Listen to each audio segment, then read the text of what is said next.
जैन, श्रीमती संगीता काशलीवाल, कुमारी आकांक्षणा जैन, श्रीमती चंद्रकला जी पाटनी, अर्चना ईशान जैन, श्रीमती लता गंगवाल जी, श्री पंकज जी, ये सभी लोग मेरे मंच के बाईं ओर आ जाएं और अपने क्रम से आते जाएं। श्रीमती शशि जैन अलवर, आप पहला प्रश्न करने आ रही हैं, आए शीघ्रता से। चलो। नमस्ते महाराज जी। महाराज जी, सब घंटा मंदिर जाते हुए बजाते हैं, लेकिन आते हुए भी बहुत से लोग घंटा बजाते हैं, तो वो बजाना चाहिए या नहीं? देखिए, मंदिर जाने से जाते वक्त घंटा बजाना ठीक है, आते वक्त नहीं भैया, तो गड़बड़। आते वक्त बजाने का औचित्य नहीं है। आगे चलिए, सुमन चांदीवाला, चांदवाल, शीघ्रता से आए। स्थान का नाम बोलते जाओ। स्थान वो तो बोल रहे। नमस्ते महाराज जी। एक ही भवानी मंडी राजस्थान। दो तीर्थंकरों के नाम कौन से अधिकार में आए हैं? क्या बोल रही? एक ही मंगलाचरण में दो तीर्थंकरों के नाम कौन से अधिकार? ये आपका प्रश्न प्रतियोगिता का प्रश्न है, इसका उत्तर इस शंका समाधान में नहीं मिलता। आगे चलो, बिना प्रश्न अप्रूव। आगे कोई भेद बता। ये सब आपके जितने हैं प्रतियोगिता के प्रश्न खोज के आई बहन जी, समय किल मत करिए, दूसरे को बुलाओ। ऐसे प्रश्न। चलिए, श्रीमती इंदुवाला जैन। चलिए महाराज जी, मैं प्रश्न पूछ रहा हूँ, आपका ये पत्र आया है। होगा तो प्रतियोगिता के प्रश्न हैं, वो महाराज से पूछकर तुम प्रतियोगिता में भाग लो तो बड़ा गड़बड़ होगा। जितने भी प्रतियोगिता के प्रश्न होते हैं, प्रतियोगिता रचने वालों की मानसिकता के अनुरूप उसका उत्तर होता है, इसलिए वो प्रश्न मेरे पास बिल्कुल न लाए, और जिनके प्रश्नों को अप्रूव किया जाए वो यहाँ आए, ताकि आम जनता का समय बर्बाद न हो। श्री प्रतिभा जोगी, वाशिम, महाराष्ट्र। गुरुदेव के चरण में त्रिवार नमस्तु, त्रिवार नमस्तु, त्रिवार नमस्तु। गुरुदेव, मेरा प्रश्न ये है कि अभिषेक करते समय शांति धारा करने की परंपरा कब से प्रारंभ हुई और शांति धारा करने का उद्देश्य क्या है? देखिए, शांति धारा के विषय में हम देखते हैं तो आचार्य माघ नंदीकृत अभिषेक पाठ में कुछ बीज मंत्रों का उल्लेख करते, ओम ह्रीम श्रीम क्लीम ऐम अरहम बम बम हम हम शम शम तम तम पम पम आदि मंत्र है। इति उसमें बाद में जुड़ा, इति बृहत शांति मंत्रेण अभिषेकम करोमि। मुझे लगता है शांति धारा के मंत्रों का ये प्राचीनतम रूप है। दूसरा, भरत चक्रवर्ती ने जब अशुभ सपने देखे और भगवान से उसका अशुभ फल सुना, तो उसके मन में घोर अशांति हुई, और उस अनिष्ट के निवारणार्थ उसने कुछ अनुष्ठान किए। उस अनुष्ठान में एक ये भी उल्लेख आता है कि उसने भगवान के अभिषेक पूर्वक पूजा की और पात्र दान किया। तो मुझे लगता है वो अभिषेक पूर्वक जो पूजा हुई है वो अभिषेक शांति धारा का ही अभिषेक, लोक में शांति की कामना से भगवान के ऊपर जो धारा छोड़ी जाए उसी का नाम शांति धारा है, और उसमें मंगल मंत्रों का प्रयोग होने लगा है। इसलिए शांति धारा का औचित्य जहाँ तक आप पूछते हो तो शांति धारा का बड़ा औचित्य है। इस शांति धारा से व्यक्ति के चित्त की अशांति और उद्वेग दूर होता है, और लोक में भी उसका अच्छा प्रभाव पड़ता है। वे कई व्यक्तियों के जीवन में स्वास्थ्य आदि पर भी उसके अनुकूल प्रभाव देखने को मिले। आगे महाराज जी, आपके एक भक्त का प्रश्न है, यहाँ पर पत्र के माध्यम से आया है। सर्वप्रथम उन्होंने आपको नमोस्तु निवेदित करते हुए कहा है कि महाराज श्री आपके चरणों में बार बार नमोस्तु। मेरे को जब भी जीवन में कभी भी कोई समस्या आई है, आपको नमोस्तु करते हुए और समस्या बताते ही मेरी शंकाओं का समाधान आज तक हुआ है। और आज मैं पुनः आपसे निवेदन करती हूँ कि मैं काफ़ी वर्षों से, बहुत वर्षों से बीमार हूँ, और कई डॉक्टर और कई वैद्यों का इलाज कर चुकाने के बाद भी कोई फ़ायदा आज तक मेरे को नहीं मिला। तो मैं आपसे और कुछ नहीं, आशीर्वाद और ऐसा साहस चाहती हूँ कि जिससे कि मैं अपने जीवन में आगे व्रतों को धारण करके और समाधि मरण कर सकूँ। ऐसा देखिए, इस तरह के भावना रखना बहुत विदिशा से ये प्रश्न था महाराज जी। इस तरह की भावना रखना बहुत उत्तम है। जहाँ तक सवाल है बीमारी का, शरीरम व्याधि मंदिरम, संसार में कोई स्वस्थ नहीं है, को स्वस्थ, यह आत्मानुरक्त। स्वस्थ कौन है? जो अपनी आत्मा में अनुरक्त है, बाकी सब अस्वस्थ हैं। तो इस संसार में सब बीमार हैं, इसलिए आप अपने आप को अकेले बीमार महसूस मत करो। जब तक संसार है तब तक बीमारी है। अरे संसार ही तो बीमारी है, समझ में आई बात? इसलिए मन में हताश मत हो। दूसरी बात, अगर कोई बीमारी है तो उस बीमारी से विचलित होने की जगह बीमारी को सहन करने की सामर्थ्य विकसित करें और तन की बीमारी को अपने मन पर कभी हावी ना होने दें, क्योंकि तन की बीमारी के 1000 इलाज हैं, मन की बीमारी का कोई इलाज नहीं। और जब वैसी बीमारी मन में हावी होती हो तो कर्मोदय का विचार करें कि संसार में रहने वाले प्रत्येक प्राणी को अपने जीवन में आने वाले शुभाशुभ कर्मों के अनुरूप जीवन भोगना ही, सब कुछ भोगना ही पड़ता है। सारा जीवन उसी के द्वारा नियंत्रित और संचालित होता है। इसलिए यदि मैं हंस के भोगूं तो और रो के भोगूं तो भोगना ही है। अपनी सहन शक्ति को विकसित कीजिए। और जो अपने आप को बीमारी ग्रस्त महसूस कर रहे हैं, थोड़ा अंदर झांकिए। आज एक सज्जन मेरे पास आए थे, वो काफ़ी हताश परेशान से, उनको भी बहुत सारी बीमारियां, कई सालों से चिकित्सा कराने के उपरांत भी उनको प्रॉब्लम, हाईली डायबिटिक होने के कारण कुछ ना कुछ लगे, अंदर की उमंग खत्म। उनसे मैंने जो कहा वो आपसे भी मैं कहना चाहता हूँ। मैंने उनसे कहा तुम अपने आप को बीमार मानते हो? अरे बीमार तो वो जो अस्पताल में पड़ा है, बीमार तो वो जो चल ना सके, जो फिर ना सके, जो उठ ना सके, जो बैठ ना सके, जो बोल ना सके, वो बीमार है। तुम चल रहे हो, फिर रहे हो, उठ रहे हो, बैठ रहे हो, अपना सारा काम कर रहे हो, फिर भी अपने आप को बीमार मान रहे हो।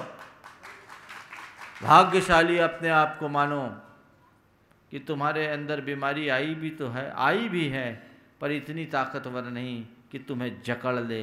बीमारी तुम्हारे पास है जरूर, फिर भी तुम उसकी पकड़ से बाहर हो, क्योंकि अपना काम कर रहे हो। और ये सोचकर अपने आप को भाग्यशाली मानो कि ये बीमारी तन में हो सकती है, मन में हो सकती है, चेतन तो कभी बीमार पड़ता ही नहीं है। ध्यान चेतन का रखोगे तो मन भी ठीक होगा और तन भी ठीक होगा।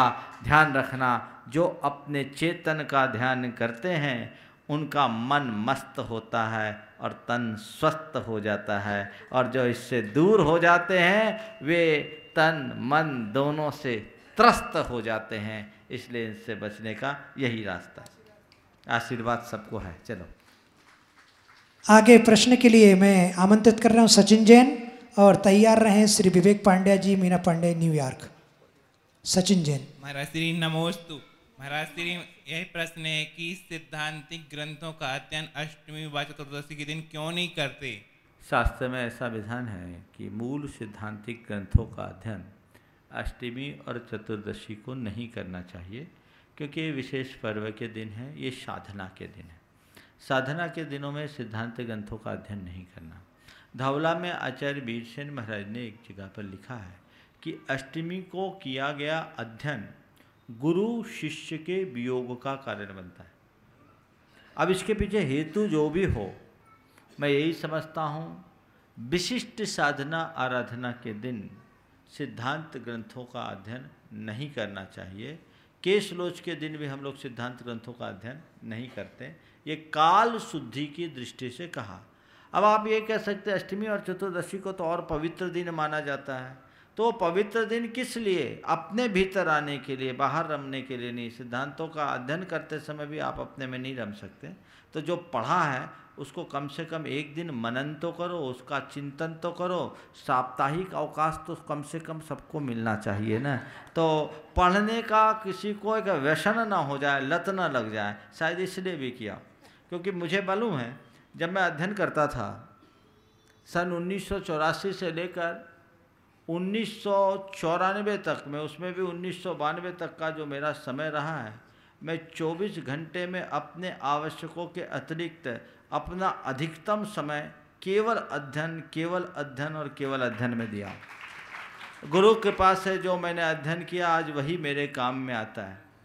तो उस समय मैंने अनुभव किया कि पढ़ने की भी एक, जिसको बोलते हैं ना, नशा शब्द तो नहीं कहूँगा, व्यसन भी नहीं कहूँगा, व्यसन और नशा बुरी चीज़ का होता, उमंग धुन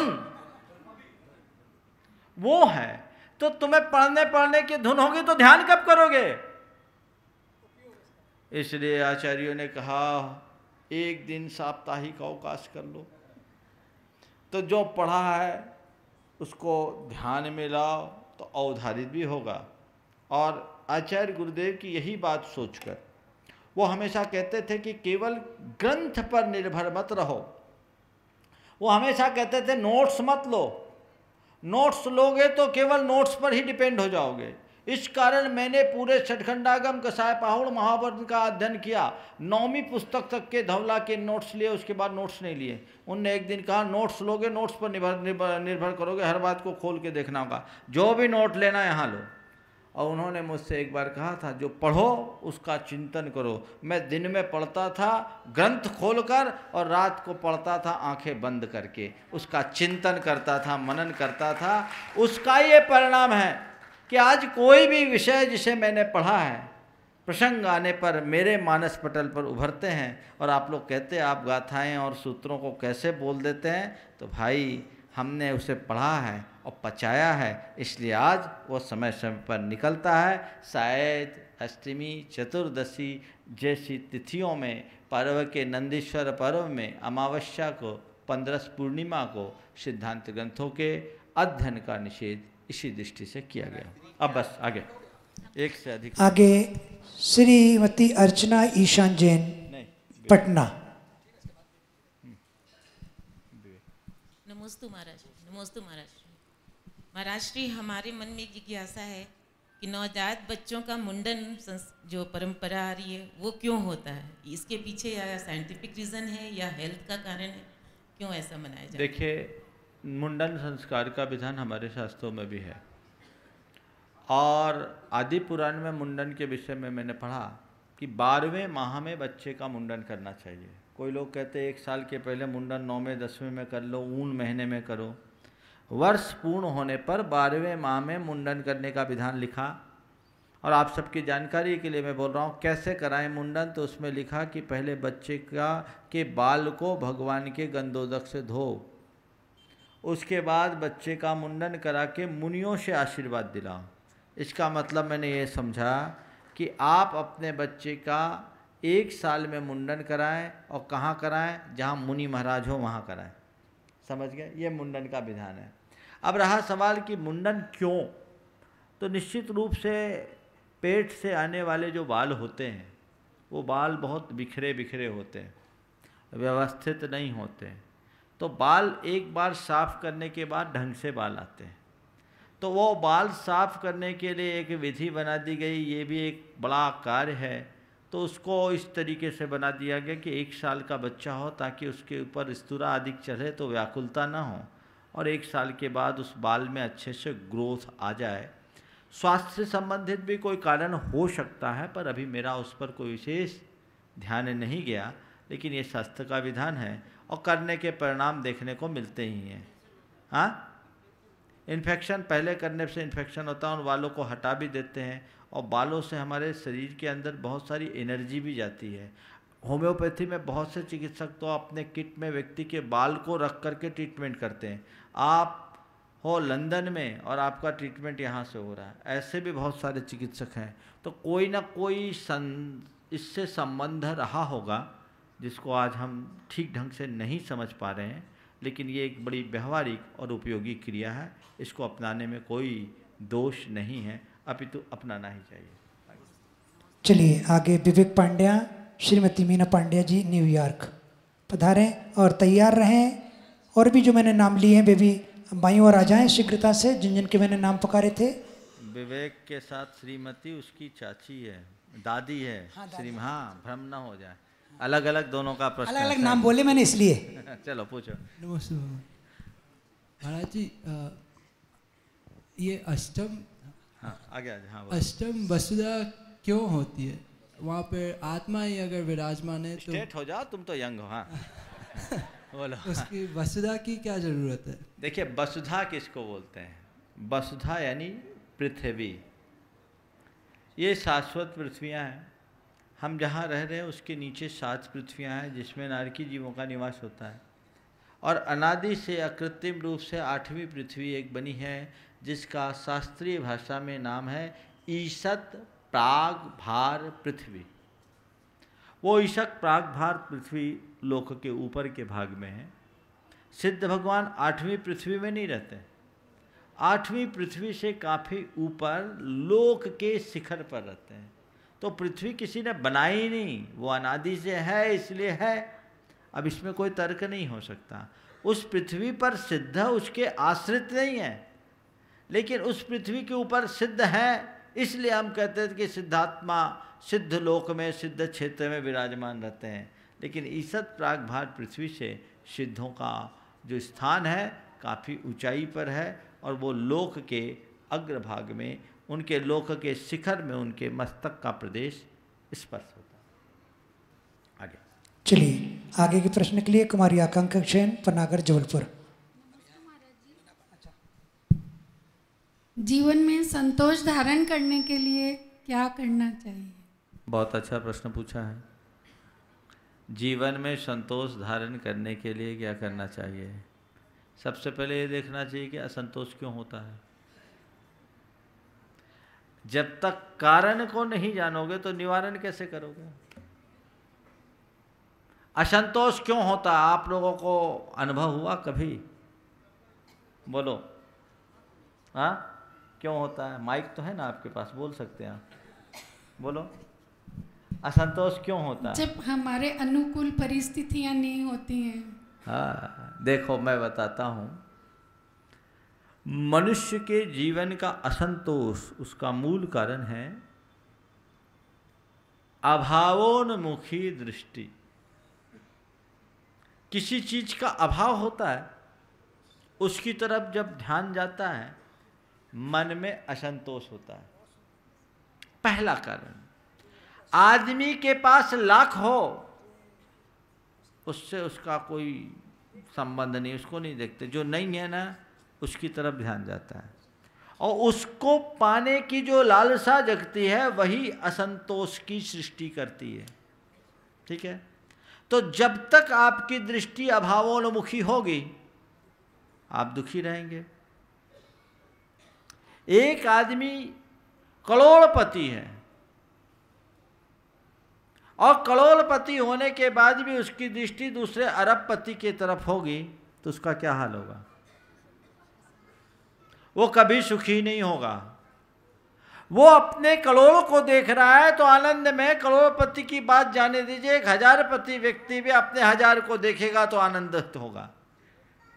तो अभावोन्मुखी दृष्टि जब तक होगी असंतोष की सृष्टि होते रहेगी। इसलिए संतोष को प्रकट करना चाहते हो तो उसे देखो जो तुम्हारे पास है, उसे कभी मत देखो जो तुम्हारे पास नहीं है। लेकिन लोग क्या करते हैं? उसको नहीं देखते जो है, सदैव दृष्टि उस पर भागती है जो नहीं है। एक बार कोयल का बच्चा मोर के बच्चे को देखकर मचल उठा और उसने अपनी माँ से कहा, माँ मेरे काले काले पंख अच्छे नहीं लगते, मुझे मोर जैसे सुंदर सुंदर पंख चाहिए। माँ ने कहा, बेटे अपने पंख अच्छे हैं, ये अपने काम के इसके सहारे अपन उड़ते हैं, यही ठीक है। नहीं माँ, मुझे तो कैसे भी हो एनी हाउ मोर जैसे पंख चाहिए। मोर ने बहुत समझाने की कोशिश की पर बच्चे हैं, बच्चे एक बार मचलते हैं तो मचलते हैं, उन्हें माँ बाप की मजबूरी का कोई आभास नहीं होता। तो अब बच्चे के उस बार बार के आग्रह को देखकर कोयल मोर के पास गई और कोयल ने मोर से कहा कि मोर भैया तुम्हारे पंख बड़े सुंदर और अच्छे हैं, मेरे बच्चे का जी तुम्हारे पंखों को लेने का हो रहा है, यदि तुम अपने एक आध पंख दे दोगे तो मेरे बच्चे का मन रह जाएगा। कोयल के निवेदन को सुनकर मोर ने अपने एक पंख झलाए और कोयल ने उस पंख को अपने बच्चे के पंख में लगा दिया। जैसे ही मोर के सुंदर पंख को कोयल के बच्चे ने पाया, मधुर स्वरों में कूकना शुरू कर दिया, मधुर मधुर गुंजार शुरू कर। अभी ताली नहीं बजा, पूरा सुनो तो भैया। मोर के पंखों को कोयल ने जैसे पाया, कोयल के बच्चे ने जैसे पाया, मधुर स्वरों में गुंजन शुरू कर दिया। और जैसे ही कोयल की मधुर कूक मोर के बच्चे ने सुना, वो अपनी माँ से कहा, माँ मेरी आवाज़ बड़ी बेसुरी है, मुझे कोयल जैसी मधुर आवाज़ चाहिए। अब बजाओ ताली। ये मनुष्य की मनोवृत्ति है, असंतोष की जननी। कोयल का बच्चा मोर के पंख के लिए परेशान और मोर का बच्चा कोयल की आवाज के लिए परेशान। हर इंसान की यही दशा है। रविन्द्रनाथ टैगोर की ये पंक्तियां बहुत सार्थक है। छोड़कर निश्वास कहता है नदी का यह किनारा, उस पार ही क्यों बह रहा है जगत भर का हर्ष सारा। छोड़कर निश्वास कहता है नदी का यह किनारा, उस पार ही क्यों बह रहा है जगत भर का हर्ष सारा। किंतु लंबी श्वास लेकर यह किनारा कह रहा है, हाय रे हर एक सुख उस पार ही क्यों बह रहा है। इस पार वाले को उस पार और उस पार वाले को इस पार इसलिए है मझधार। तो पहला कारण है अभावोन्मुखी दृष्टि। जो तुम्हारे पास है उसे देखो, तुम्हारे मन में कभी असंतोष नहीं होगा। दूसरा है यथार्थ की अनदेखी। यथार्थ को समझो। यथार्थ क्या है जीवन का? जिसने जन्म लिया उसको मरना है। ना मैं कुछ लेकर आया हूं ना लेकर जाऊंगा, और जो मेरे भाग्य में होगा वही मुझे मिलेगा। ये इसकी जो अनदेखी करते, वो इस मृग मरीचिका में दौड़ते, अंधी दौड़ में दौड़ते रहते, जिसका कोई गंतव्य नहीं, जिसकी कोई मंजिल नहीं, जिसका कोई लक्ष्य नहीं, केवल दौड़ना दौड़ना और दौड़ना है।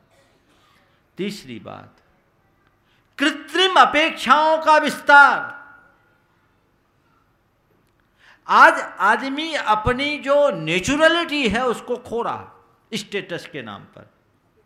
अपनी हैसियत से बढ़ चढ़ करके व्यक्ति जब अपेक्षाओं को पाल लेता है, एक साधारण आदमी करोड़पति की भांति जीना चाहता है, तो उसके जीवन में असंतोष की आग लगनी शुरू हो जाती है और कभी कभी उसकी स्थिति बड़ी हास्यास्पद हो जाती है।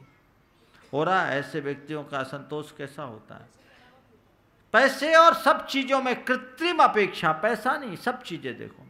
एक महिला काफ़ी ज़्यादा, जिसको हम कहते हैं तड़क भड़क के साथ अपनी सहेली से मिली। सहेली ने जब उसको नए रूप में देखा तो उसे बड़ा अच्छा लगा और उसने कहा आ जाओ। उसने कहा, सहेली ने पूछा कि क्या बात है, आजकल तो तुम बहुत फिट फाट रहने लगी हो, तुम्हारा स्टेटस बहुत अच्छा लग रहा है, क्या बात है, तुम्हारे पति की आमदनी बढ़ गई क्या? तुम्हारे पति ने अपना व्यापार बदल लिया क्या? तुम्हारे पति की आमदनी बढ़ गई क्या? उसने कहा, नहीं जी, मैंने अपना पति बदल लिया।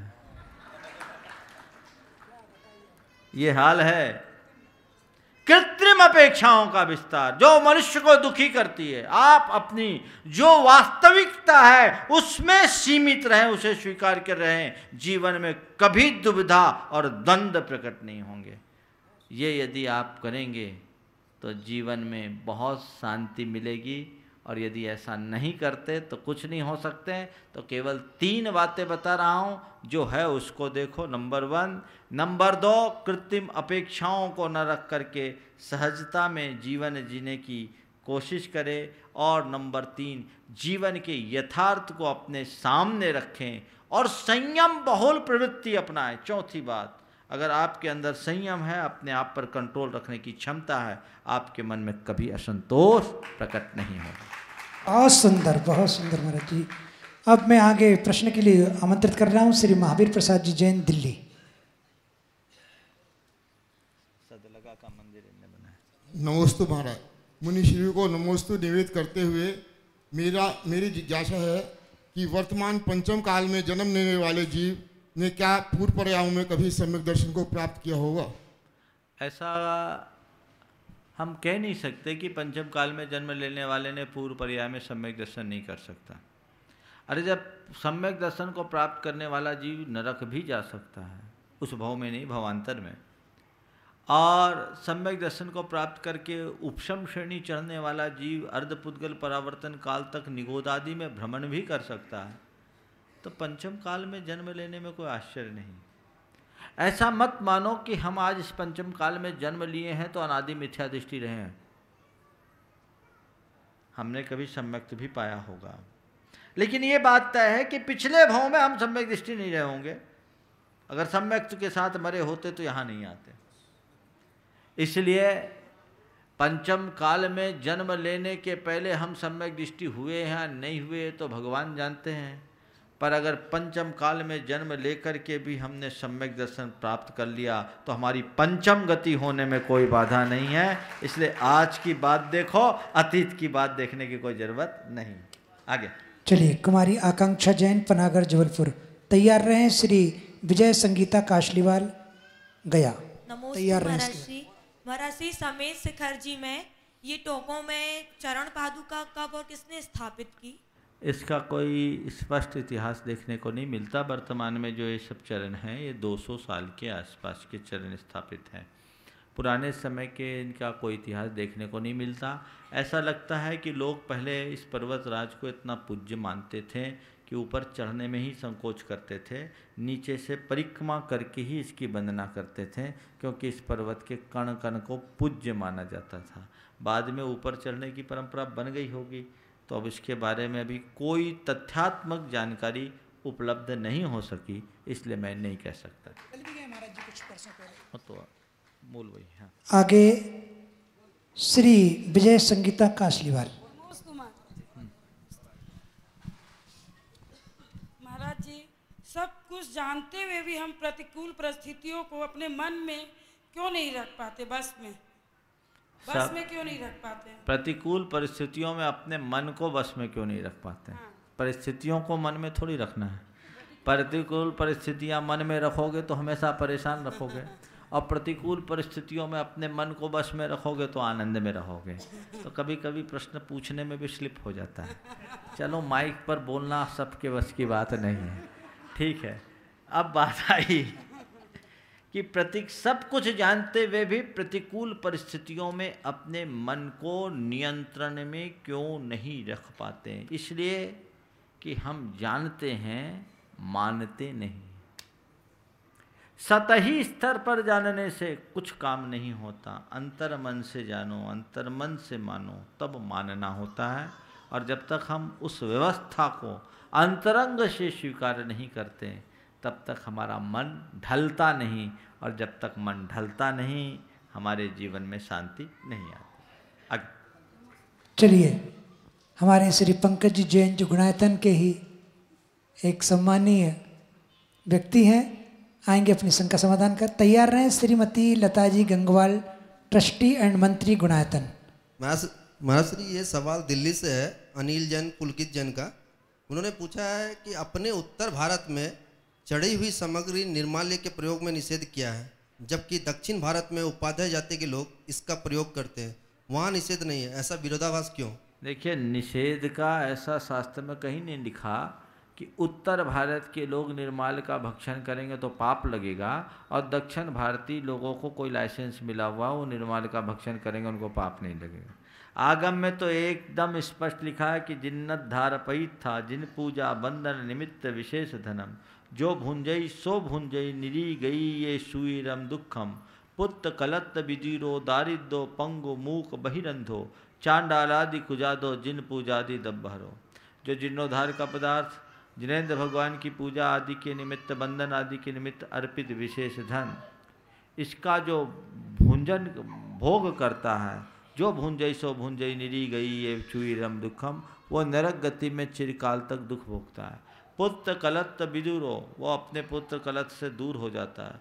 चांडालो, चांडाल बनता, पंगु बनता, मूक बनता, बहरा बनता, अंधा बनता। कौन? जिन पूजादि दब्ब हरो, जिनेंद्र भगवान की पूजा आदि के द्रव्य को जो हरता है वो ऐसा बनता है। इसलिए आगम का सार्वभौमिक नियम है, लेकिन दक्षिण भारत में परिपाटी नहीं बनी, क्योंकि उस काल में वहाँ द्रव्य का चढ़ावा ज़्यादा रहता होगा, तो एक वर्ग विशेष को बना दिया गया।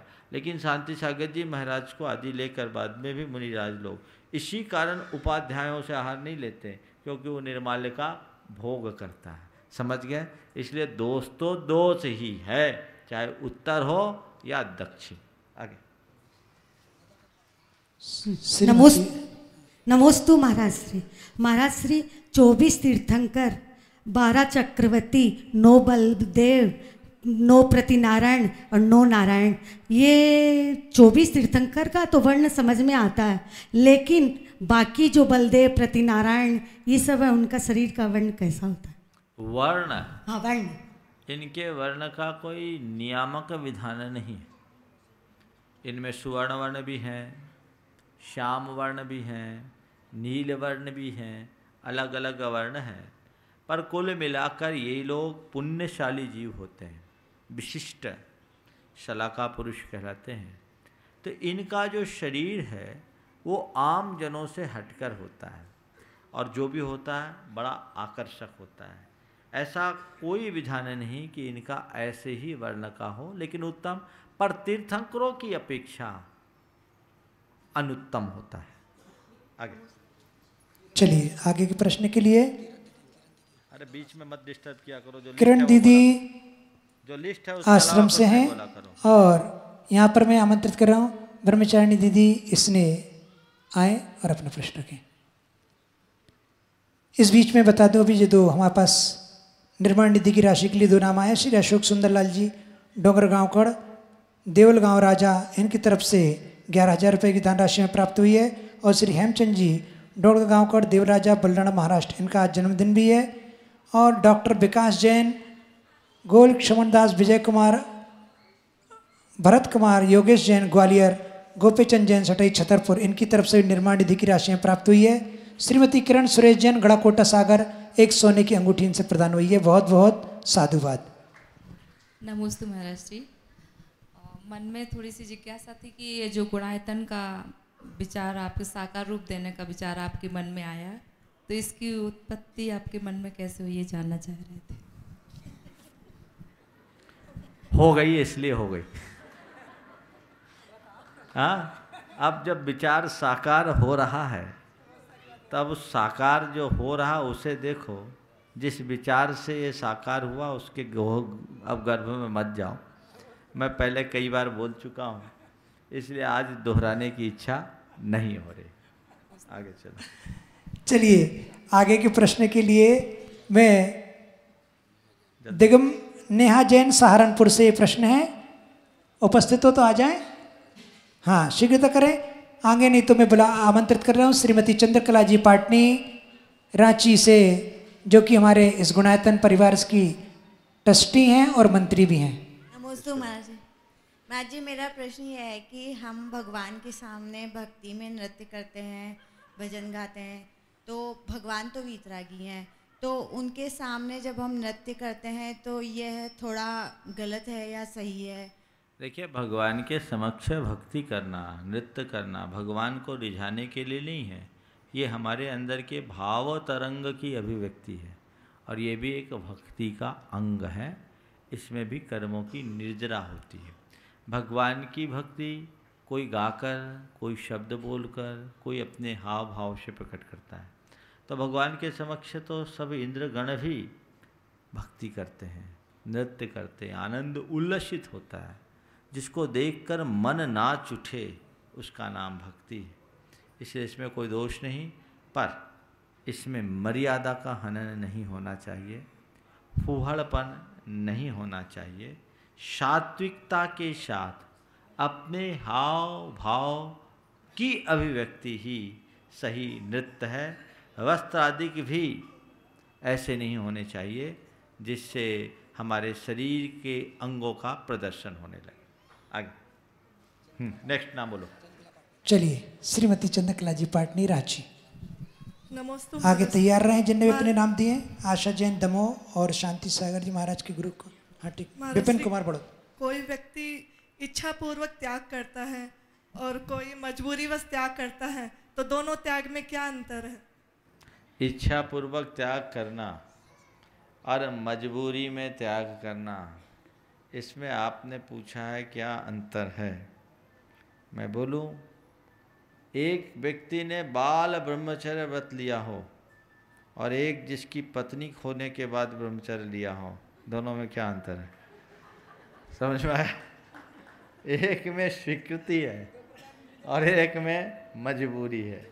जो अंतन मन से स्वीकार किया जाता है वो हमारे जीवन के आनंद का आधार बनता है, और जो मजबूरी में लिया जाता है वो आनंद दे ये कोई ज़रूरी नहीं।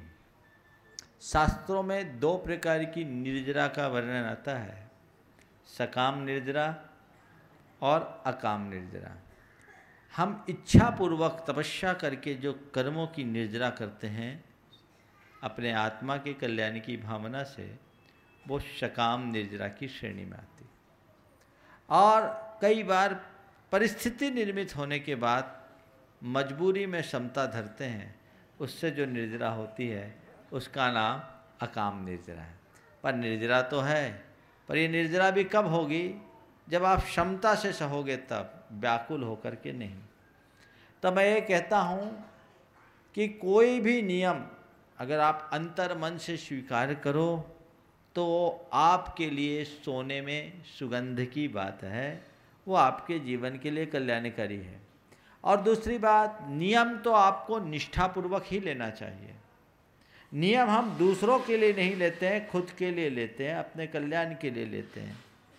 तो जो नियम मैंने स्वीकार किए हैं उसे मैं अपने जीवन के कल्याण का आधार मानकर स्वीकार करूं और निष्ठापूर्वक नियम का पालन करूं, तो उस नियम में आनंद होगा।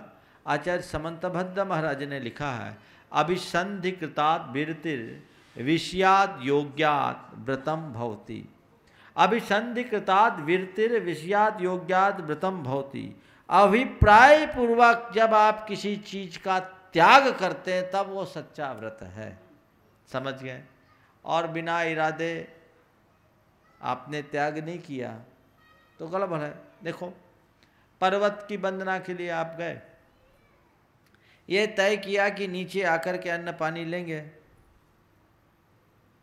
मन में है कि नीचे आकर के लेंगे, उपवास लिया नहीं, नीचे आकर लेंगे। आते आते रात हो गई, रात्रि भोजन का त्याग है, आप नहीं ले पाए, उपवास तो हुआ आपका, इसकी निर्जरा। दिन होता तो आप भोजन कर लेते, करते कि नहीं? महाराज हम लोग तो ये भी कह देते हैं अभी तो रेखाएं दिख रही, ले लेते, एडजस्ट करते कि चलते। उपवास किया, लेकिन एक व्यक्ति ने उपवास किया ये सोचकर कि हम चढ़े हैं तो आज निर्जल उपवास पूर्वक ही वंदना करेंगे। वो लेट आए, टाइमली आए, कोई दिक्कत नहीं, लेकिन उसने त्याग कर दिया तो उसकी जो निर्जरा है बड़ी उत्कृष्ट होगी और उसके मन में कोई विकल्प भी नहीं होगा, निश्चिंत। और ये सोच कर आए, अरे नीचे पहुंच गए तो भोजन करेंगे, आ रहे हैं और जल्दी पहुंच जाए, जल्दी पहुंच जाए, देर ना हो जाए, दिन न छिप जाए, दिन न छिप जाए, दिन न छिप जाए। तो रोटी तो एक बार खाना है, पूरे रास्ते रोटी खाओगे। हालांकि उपवास तो किया आपने, निर्जरा ही हुई, लेकिन वो निर्जरा उतनी बलवान नहीं हो पाई। तो क्या करूं? कोई भी नियम लो तो मन से स्वीकार करो, ठीक? और कोई नियम यदि बिना लिए निभाना पड़ रहा है तो भी मन को तैयार करो। एक व्यक्ति ब्रह्मचर्य व्रत का पालन कर रहा है संकल्प पूर्वक, और एक की पत्नी मायके चले गई है, तो ब्रह्मचर्य ले लो। पत्नी अब है नहीं, तुमने पहले से लिया कि ब्रह्मचर्य व्रत है मेरा, तो तुम्हारा तो ये स्वीकार एकदम अभिप्राय पूर्वक ब्रह्मचर्य व्रत पल गया। और पत्नी 15 दिन को मायके चले गई, तुम्हारा ब्रह्मचर्य पलना है, क्योंकि स्वदार संतोष व्रत तुमने पहले से ले रखा है, लेकिन पत्नी के जाने के बाद तुमने 15 दिन का अगर ब्रह्मचर्य व्रत ले लिया कि पत्नी आज गई 15 दिन बाद आएगी, हमने 15 दिन का ब्रह्मचर्य व्रत ले लिया, तो तुम्हें ब्रह्मचर्य व्रत का आनंद आएगा, उसका लाभ मिलेगा, तत्संबंधी पाप से बचोगे। और इस बीच मान लो कहीं पत्नी का कार्यक्रम कुछ संशोधित हो जाए, जल्दी भी आ जाए, तो भी तुम्हारा ब्रह्मचर्य फल जाएगा, हो सकता है ना। तो ये है प्रतिज्ञा का फल, अभिप्राय पूर्वक त्याग का फल। अब वो चले गई तो भी मन तो तुम्हारा उसके पीछे, तो कैसे होगा? पल रहा है लेकिन चल रहा है, समझ गए ना। इसलिए पले चले नहीं, जो आप पाल रहे हैं उसे पालें और खुद को उसके अनुरूप ढालें, तब जीवन का आनंद है।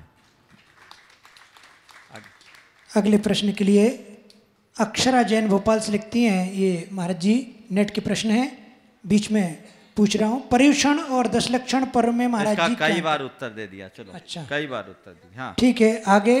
हाँ किरण दीदी। देखो अभी जितने भी प्रश्न बाहर से आ रहे हैं उन सबको रिजर्व रखो। नहीं, सब बहुत सारे लोगों की शिकायत, आज 1-2 युवक मेरे पास आए, उनने कहा महाराज जी वहाँ से प्रश्न आते हैं बाहर से, यहाँ हम लोगों को मौका नहीं मिलता। मैंने इन लोगों को बोल रखा है सबकी फाइलें रखो, आने वाले दिनों में तुम्ही लोगों के दिन आने वाले हैं, समझ गए। अब जब महाराज यहाँ से निकलेंगे, निकलना तो तय है, कब निकलेंगे कहाँ निकलेंगे ये पता नहीं, हम कभी भी और कहीं भी जा सकते हैं, ये सब समझ करके चलना। अब और संघ का समाधान चलेगा तो किसको फायदा मिलेगा? जो हमारे बिहार कराने आएंगे उनको, जो हमारे बिहार करने में शामिल होंगे उनको मिलेगा, और जिनकी फाइल है उनको मिलेंगे। इसलिए सब प्रतीक्षा सूची में है। मैंने कहा अभी कोई कंसीडर नहीं करो, क्योंकि जो आए हैं सामने अभी उनको फायदा मिलना चाहिए। चलिए आगे। नमस्ते महाराज जी। महाराज जी श्रीपाल ने कौन सा पाप किया था कि उनको कुष्ठ रोग हो गया? श्रीपाल चरित्र को जब आप पढ़ेंगे तो आपको पता लगेगा। श्रीपाल ने मुनियों का उपहास किया, उन्हें कोढ़ी कहा, इसलिए उसे कुष्ठ रोग हुआ। उसने मुनियों का उपहास किया, उन्हें भांड कहा, तो वो एक श्रेष्ठी राजकुमार श्रेष्ठी पुत्र होने के बाद भी भांड कहलाया। ये श्रीपाल चरित्र के प्रसंगों को आप पढ़ें, बड़े ही मार्मिक और मर्मस्पर्शी प्रसंग है, जो आपको बताएंगे कि मनुष्य अपने जीवन के कुकृत्यों का फल किस प्रकार भोगता है। आगे। नमस्ते। आगे श्रीमती आशा जैन दमोह। नमस्ते महाराज जी, हमारा प्रश्न ये है, यदि किसी की कोई बुरी आदत पड़ गई है तो आपने बताया था कि 1 घंटे तक शुद्ध भाव से षडमुकार मंत्र का लिखना चाहिए, मतलब तो वो लिखने से जो कॉपियाँ भर जाएंगी तो मतलब उनको कहाँ विसर्जित करना? भर जाएंगी कि भर गई हैं? हाँ भर गई हैं तो घर में जैसे जिनवानी रखते हैं वैसे रखो, उससे भी पॉजिटिव एनर्जी आएगी। हाँ, क्यों विसर्जित करो? नमोकार मंत्र को घर में जिनवानी और यंत्र की भांति रखो और पॉजिटिव एनर्जी आएगी, अलाई बलाई टल जाए। जब ज़्यादा हो जाए तो बात अलग है। डॉक्टर विकास जी ग्वालियर। नमस्ते महाराज जी, ऐसा शास्त्रों में आता है कि ज्ञान का सदुपयोग जब है जब हम अपनी दृष्टि को बाहर से हटा के अंतर की ओर ले जाएं। तो इस अंतर की ओर ले जाने के लिए क्या क्रम हो और कुछ उसके लिए महाराज जी टिप्स दें। देखिए, ज्ञान का सही उपयोग अंतर्मुख होना ही है, इसमें कोई संशय नहीं। अंतर्मुख होने के लिए क्या करें? जो बाह्य आलंबन है उनको छोड़े, उनको कम करें। और बाह्य आलंबन को कम करने के लिए कुछ उपाय है। पहला तो संपर्क को घटाएं। बाह्य संपर्क हमारे जितने प्रगाढ़ होंगे हमारी अंतर्मुखता प्रभावित होगी। इसलिए योगी को कहा गया है कम से कम जन संपर्क रखो, बाह्य संपर्क कम रखो, क्योंकि जो संपर्क में आएगा वो तुम पर कुछ ना कुछ अपना असर दिखा के जाएगा। तो अंतर्मुख होने की पहली कंडीशन, आप अपने संपर्कों को कम करें। दूसरी बात, जो अंतर्मुखता प्रकट करना चाहते हैं उसका बार बार स्मरण करें, बार बार भावना भाए। तीसरी बात, अपने वैराग्य को प्रगाढ़ बनाएं। यदि ऐसा आप करते हैं तो आपकी बहिर्मुखी वृत्ति नियंत्रित होगी और अंतर्मुखता को प्रकट करने में आप सक्षम होंगे। प्रश्न है गया के सुजित गंगवाल का। वो लिखते हैं कि महाराज जी नमोस्तु, मेरा सत्य दिखता क्यों नहीं है? मेरा सत्य दिखता क्यों नहीं? सत्य दिखने की चीज ही नहीं है। पहली बात तो समझो, उनके प्रश्न का आशय शायद क्लियर नहीं है वो क्या बोलना चाहते हैं, पर प्रश्न सत्य से जुड़ा हुआ है। उससे जुड़ी हुई 2-3 बातें जो कन्फ्यूजन क्रिएट करती है, मैं आप सबके बीच रखना चाहता हूँ। समय बता देना भाई, 4 मिनट बाकी। हाँ ठीक है, ठीक है, ठीक है, ठीक है। तो सत्य देखने की चीज़ नहीं है, अनुभव करने की चीज़ है। नंबर 1, वो हमारे भीतर का तत्व है, वो परम सत्य है, वो देखा नहीं जाता, केवल अनुभव किया जाता है। मैं आपसे पूछूं, बाप बड़ा है कि बेटा? हाँ, क्यों? बेटा पैदा होने के पहले बाप बनता है कोई? क्या हो गया? क्या हो गया? गलत बोल दिया हमने। जब तक बेटा पैदा नहीं होगा कोई बाप बनेगा? तो बाप ने बेटे को जन्म दिया कि बेटे ने बाप को जन्म दिया कि दोनों ने एक दूसरे को जन्म दिया? बता दो मेरे को। समझ में आ गया? बस ये सत्य है जो कहने में नहीं आता, दिखता, अनुभव में आता है। दूसरी बात, हम सत्याचरण की बात करते हैं और हमारा सत्याचरण ये कहता है कि सच बोलो, पर ऐसा सच मत बोलो जो किसी को चुभे। सच बोलने के साथ प्रिय बोलो। सत्यम ब्रूयात् प्रियम ब्रूयात् ना ब्रूयात् सत्यम अप्रियम ना नृतम च प्रियम ब्रूयात् एषा धर्म सनातन। सच बोलो, प्रिय बोलो, अप्रिय सच मत बोलो और प्रिय झूठ मत बोलो।